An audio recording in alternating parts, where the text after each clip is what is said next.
पॅरेंट्सचे question असतात की ह्याचं लग्न होईल का, हा भविष्य कसे असेल, जॉब लागेल का, जॉब करेल का.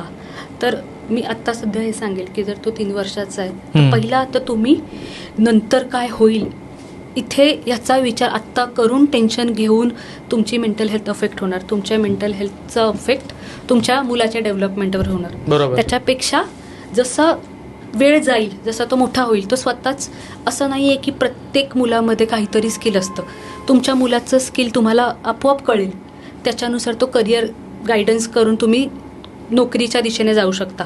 अगेन राहिला प्रश्न लग्नाचा, तर त्यावेळेला आहेत खूप मराठल काउन्सिलर्स आहेत, बऱ्याच गोष्टी आहेत. जसं वय वाढेल तशा बऱ्याच गोष्टी विथ एज त्याला समजतील आणि त्यावेळेला अजून डेव्हलपमेंट येईल. अजून काही असे काउन्सिलर्स असतात ते मॅरेज काउन्सिलिंग करतात, मॅरिटल काउन्सिलिंग होते, अशा सगळ्यांच्या हेल्पने गोष्टी खरंच पुढे जातात.